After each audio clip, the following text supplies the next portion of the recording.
ఓయ్ సహా,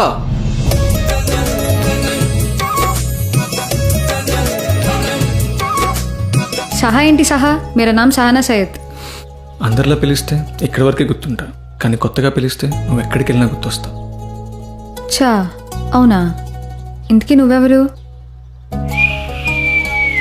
ఇప్పుడే నీకోసం పుష్పక విమానం నుండి భూమి మీదకి లాండిన దేవకుమారుణ్ణి. అయితే నీ పుష్పక విమానాన్ని ఏదో ఒక ఫుట్పాత్ మీద పార్క్ చేసి పక్కకెళ్ళి ఆడుకో. ఆ, అదేంటి?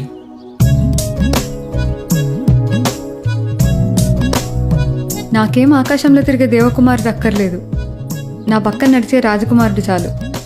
ఆ, ఇలా నడిస్తే చాలా? ఈ కాస్త దూరం కాదు, జీవితాంతం అలసిపోకుండా నాతో నడవాలి. ఆ, ఇంకా నయ్యం స్టేట్ మొత్తం పాదయాత్ర చేయమల్లా. అసలు నీ ప్రాబ్లం ఏంటి? ప్రాబ్లం ఏం లేదు, కానీ నా దగ్గర భరించలేనంత ప్రేమ ఉంది. నువ్వు భరిస్తావా? నాకు అన్నున్నాడు, తేడా వస్తే తల తీస్తాడు. నువ్వు తెగిస్తావా? నువ్వు భరిస్తానంటే చెప్పు, నీకోసం ఎంతకైనా తెగిస్తా.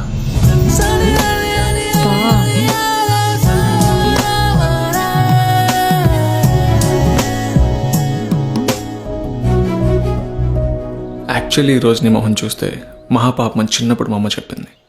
హా? ఏంటి? ఏం వాగుతున్నావు? అంటే చవితి రోజున చందమామని చూడకూడదుగా. ఫ్లర్ట్. ఇది ఎంతమంది అమ్మాయిలకి చెప్పుంటావో. ఓయ్, మీ అమ్మాయిలు ఎప్పుడూ ఇంతే. మీకు నికాసైన నిజం చేదుగా అనిపిస్తుంది, కానీ అందమైన అబద్ధం మాత్రం అద్భుతంగా వినిపిస్తుంది. హాయ్ అక్క. హే, హాయ్ చిన్న, ఎలా ఉన్నావురా? బాగున్నా అక్క. ఏంట్రా సన్నపడిపోయావు? అదేం లేదక్క. సరే అక్క, బాయ్. ఆ అబ్బాయి ఎవరు? వాడు నా ఫ్రెండ్, కేఫ్లో పనిచేస్తాడు. నిజమైన ప్రేమ వాడిది, నీది కాదు. వాడిని చూస్తే నాకు మా అమ్మ గుర్తొస్తుంది తెలుసా? ఎందుకలా? ఎందుకంటే నా ఆకలి నాకంటే ముందు వాడికే తెలిసింది. అందరు అబ్బాయిలానే నువ్వు నాకు అట్రాక్ట్ అయ్యావు. చూడు, ఈ తెర వెనకాలన్న నా కాటికి కళ్ళ గురించి తెలుసు, కానీ ఆ కాటికని చెరిపే నాకన్నిటి గురించి నీకు తెలీదు. ఫస్ట్ మీటింగ్లో ఇంత క్లోజ్గా మాట్లాడుతుందని నా క్యారెక్టర్ లూజ్ అనుకోకు. నాకెవరిని హర్ట్ చేయడం ఇష్టం ఉండదు, అందుకే ఇంత కూల్గా చెప్తున్నా. చూడ్డానికి ఒక మంచి ఫ్యామిలీ నుంచి వచ్చిన ఒక హిందూ అబ్బాయిలాగున్నా.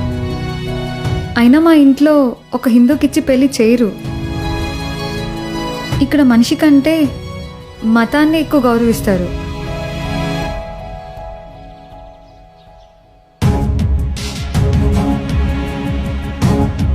హే, మా భాయిజాన్ వస్తున్నారు, వెళ్ళిపో వెళ్ళిపో. వస్తే రాని, సంబంధం గురించి మాట్లాడదాం. వస్తే చంపేస్తాడు, పో. నీకోసం చచ్చిపోవడానికి కూడా రెడీ అని చెప్పాను కదా, రాని. అబ్బా, చూసేశాడు.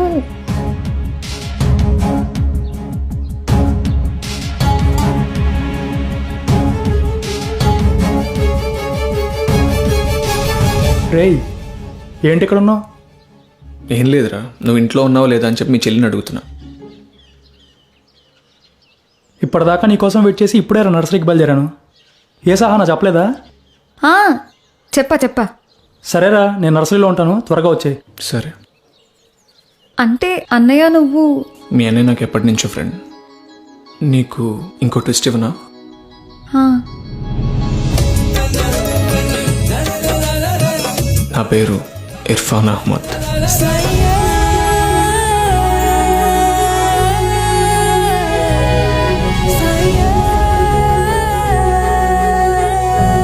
నేను ముస్లిం అని తెలిసిన తర్వాత నీ కళ్ళలో కనిపిస్తున్న ఆనందం చూసి నాకు ఒక విషయం అర్థమైంది. నువ్వు నన్ను ప్రేమిస్తున్నావు. కానీ నాకు అర్థం అవ్వాల్సిన విషయం ఒకటి ఉంది. నువ్వు ప్రేమిస్తుంది నన్నా, నా మతాన్నా? అలా కాదు. చూడు సహానా, మతాలు కలిసిన పెళ్ళిళ్ళు ఎప్పుడైనా చెడిపోయి ఉండొచ్చు, కానీ మనసులు కలిసిన పెళ్ళిళ్ళు ఎప్పుడూ విడిపోలేదు. సహానా, మనం చనిపోయాక మన మాటలు, మనం చేసే పనులు, ఆఖరికి మన మతం కూడా గతమైపోయేది సహానా. మరిందాక చవితి రోజు చందమామ అచ్చా హిందూలా మాట్లాడావు. 1992 ముంబై గొడవల్లో ఒక ముస్లిం ప్రాణమైన మా నాన్న ప్రాణము పోయింది, ఒక హిందూ ప్రాణమైన మా అమ్మ ప్రాణము పోయింది. కానీ ఈ పసి ప్రాణమైన నేను ఇలా అనాథలా మిగిలిపోయాను. పెళ్ళైన తర్వాత నేను నెత్తి మీద పెట్టుకుని చూసుకోలేను, ఎందుకంటే నువ్వు ఆల్రెడీ నా గుండెల్లో ఉన్నావు కాబట్టి. నన్ను పెళ్లి చేసుకోమని చెప్పి నిన్ను బతిమలాను. ఒకవేళ నీకు నన్ను నిజంగా పెళ్లి చేసుకోవాలని ఉంటే అదే విషయం ధైర్యంగా వచ్చి మీ అన్నయ్యకి చెప్పు.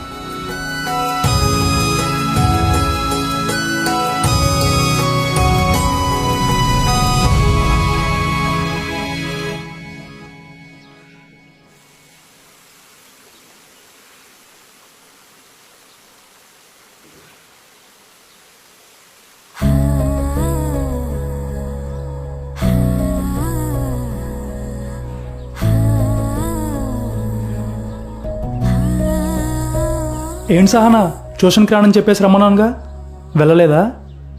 ఏం లేదు భాయ్జాన్, మీతో కొంచెం మాట్లాడాలి. ఏం మాట్లాడాలి? జీ, నిక్కాకి సంబంధాలు చూస్తానన్నారు కదా, అక్కర్లేదు. అదేంటి? మీ ఫ్రెండ్ నాకు బాగా నచ్చారు. తనలాగా నన్ను ఎవరూ ప్రేమించలేరు, తనకన్నా నన్ను ఎవరూ ప్రేమించలేరు. నేను తననే నిక్కా చేసుకుంటాను.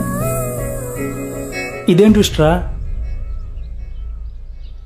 అసలు నిక్కాకు చూసిన సంబంధమే వీడు కదా, వీడే కదా పెళ్లి కొడుకు. నీ ఎంబీబీఎస్ ఫీజు కట్టిందే వీడు, నిన్ను పై చదువులు కూడా చదివిస్తానన్నాడు. అంతా సెట్ అయితే వీడి ఫోటో చూపిద్దాం అనుకున్నాను.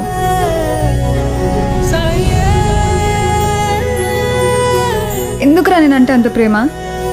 ఇది ఇప్పటికిప్పుడు పుట్టిన ప్రేమ కాదు సహనా. నీకు గుర్తుందా, జనవరి 25 నిన్ను ఒక ముస్లిం అమ్మాయి లిఫ్ట్ అడిగింది. ఆ బుర్కాలో ఉంది ఎవరో కాదు సహనా,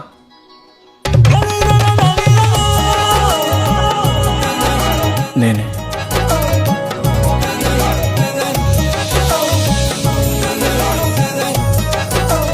నీకు దగ్గరగా ఉండాలనిపించేది, కానీ ఎలా ఉండాలో తెలిసేది కాదు, అందుకే అలా.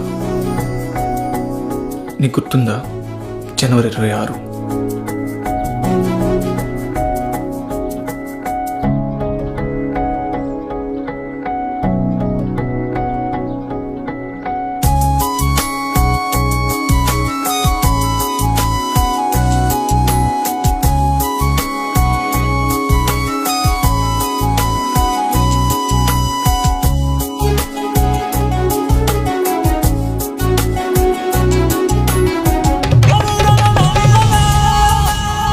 ఆ కేఫ్లో కుర్రోడు కన్నా నీ ఆకలి ముందు నాకే తెలిసింది సహనా. అంటే నేను మీ అమ్మలాగే కదా. నేను మీ ఇంటికి కూడా వచ్చాను సహనా, కానీ ఆ విషయం నీకు తెలీదు. ఇప్పుడు అనుకుంటున్నావా జనవరి 27?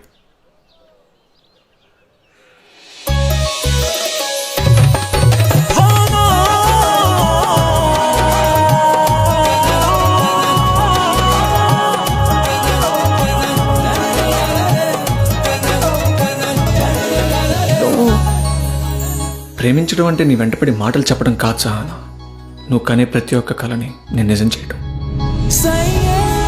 ఇన్ని రోజులు నీకు ఎదురుపడిన ధైర్యం నా దగ్గర లేదు సహనా, కానీ ఇవాళ ధైర్యాన్ని అంతా కూడగట్టుకొని నీ ముందుకొచ్చాను.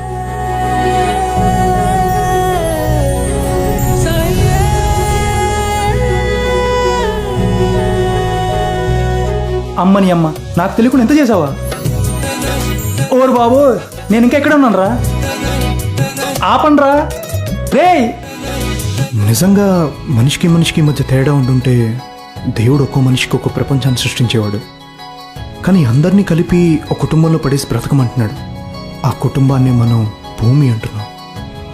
India is a secular country, అంటే ఇక్కడ ఎక్కువ మతాలు ఉన్నాయని కాదు, ఎన్ని మతాలున్నా అందరం కలిసే ఉంటామని. థ్యాంక్ యూ, మీ పరశురామ్ శ్రీనివాస్.